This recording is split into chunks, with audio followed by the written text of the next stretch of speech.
jërë ngeen jëf ci ànd beeg FTN Média coalition Diomaye président mi ngi wéy di yëngu gannaaw coow lañu fa déggoon fan yële mu soxaloon ay leader yu ñu génne woon ci groupe WhatsApp bi tey ji lu bees amati da ci te mooy kenn ci leader yooyu moo tekki ndombal tànkam ba nuppi nag wax lu baree bari ci ni Ousmane Sonko di doxalee te mu wuute lool ak la ñu waxante woon. ki nga xam ne moo tekki ndombal tànkam kon mooy directeur de la solde ba woon mi ko fësal ci bataaxal gu mu tàmbalee di wax ne dogalub Ousmane Sonko booba di yóbbu listu Pastef képp ci élection législative yi moom àndu ci loola wuute na ak kon li nga xam ne moom la ñu waxante woon li Ousmane Sonko wax nag tey mooy dafay jël yenn leader ci coalition boobu dugal leen ci liste bi mu ne nag loolu dafay wuute kon ak la ñu diggaale woon benn fanweeru février atum 2024 ci seen charte boobu ñu waxoon ne dinañu ànd ñoom parti ak coalition yi nekk ci booba lépp coalition du Diomaye président dem ci élection présidentielle bi bu nu ci noppee ànd ci élection législative ak locale yi ñu dëkkmal ñoom ñëpp ñu tënku ci Diomaye président mu ne nag Ousmane Sonko la mu wax ngir dogal bi lépp dogal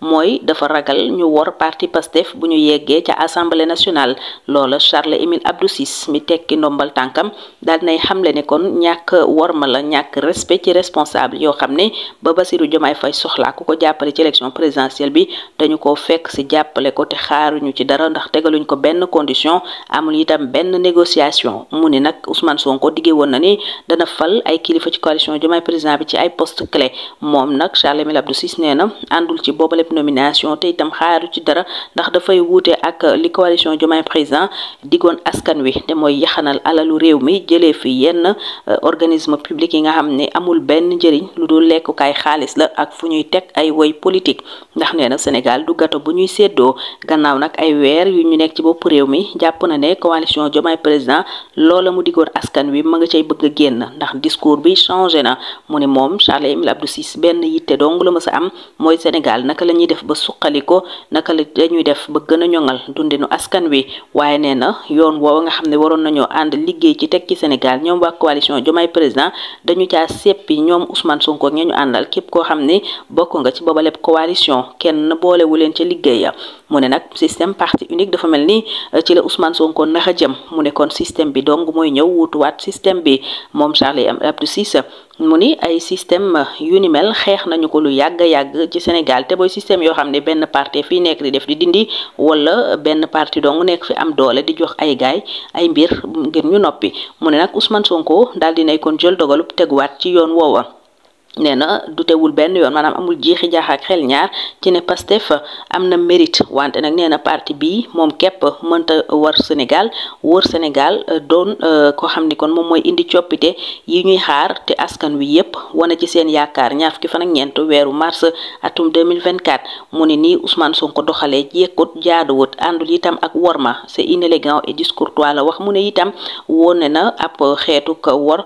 ci pacte bi ñu xaatimoon te doon ci ànd xeex demuk Macky Sall ndax nee na lu baree bari Ousmane Sonko waxante woon na ko ak ñoom waxante ko itam ak askan wi te defu ko loola nag nee na moom du ca doon complice maanaam du ca ànd ak moom Charles Émile Abdou Ciss fàttali ni moom administrateur civil la te corps boobu la mu diggee mooy république bi ngay njëkk a servir wala république bi képp sax ngay servir waaye doo servir ab parti mu ne nag bokkam ci corps boobu ak nationalité sénégalaise am doy na ko sëkk ngir mu liggéeyal Sénégal ndax loola moo mës a doon yitteem loola doonoon yitteem sax keroog ba ko waa ministère des finances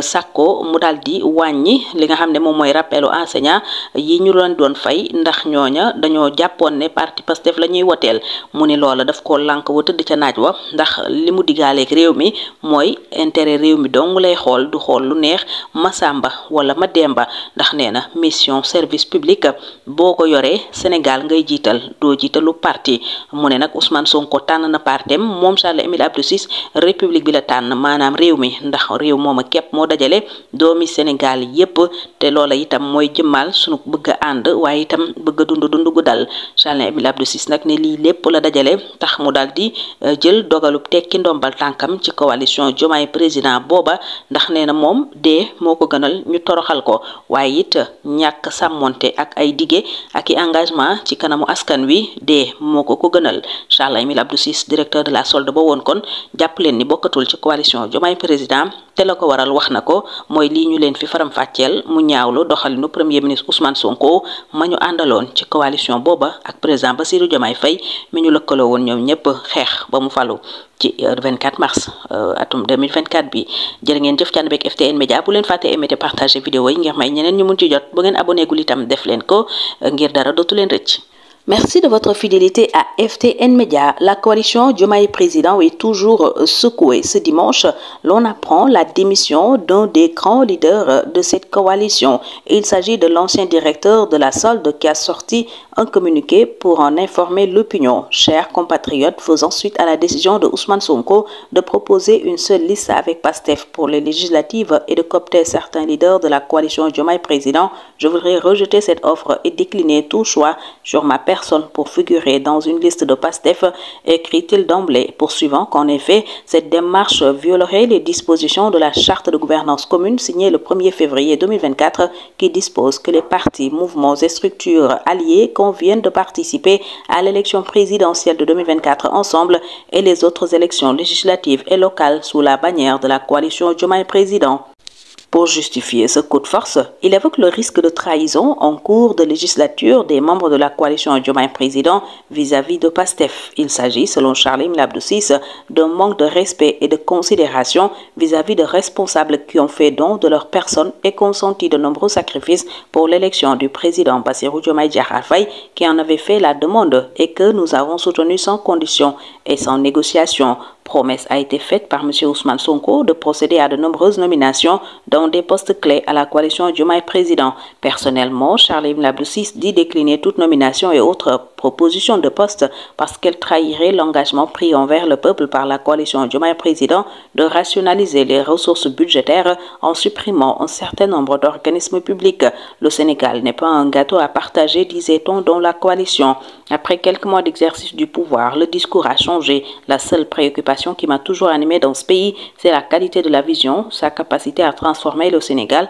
avec une démarche inclusive. Malheureusement, déplore-t-il, le processus d'élaboration de ce nouveau référentiel des politiques publiques n'a pas été communiqué aux membres de la coalition Diomaye Président qui n'ont pas été associés aux travaux. Charles-Émile Abdou Ciss dénonce aussi l'instauration du système du parti unique, le système à la place du système, dit-il. Pendant des décennies, rappelle-t-il, les Sénégalais ont lutté contre le système du parti unique dont les tenants distribuaient des prébendes et des strapontins à leurs affiliés. Aujourd'hui, Ousmane Sonko a décidé de le perpétuer en imposant son parti PASTEF, dont on ne doute pas du mérite et de l'engagement, mais qui ne saurait être représentatif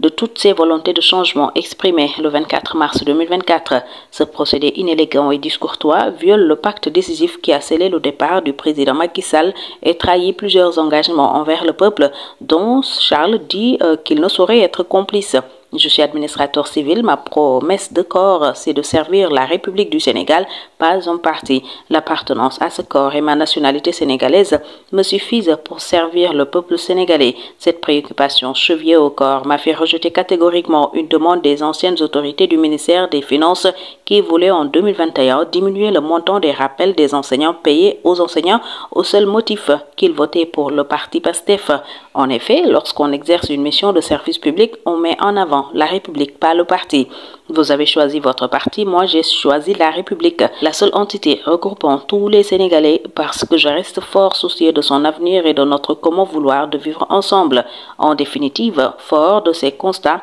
je voudrais vous informer ainsi que le président de la République et vos militants que j'ai décidé ce 22 septembre de démissionner de toutes les instances liées à la coalition Diomaye Président, plutôt mourir que de subir le déshonneur du non-respect des engagements vis-à-vis du peuple sénégalais. Charles-Émile Abdou Ciss démissionne ainsi donc de la coalition Diomaye Président. Merci d'aimer et de partager cette vidéo pour permettre à d'autres de la voir. N'oubliez pas aussi de vous abonner si ce n'est pas encore fait pour ne plus rien rater.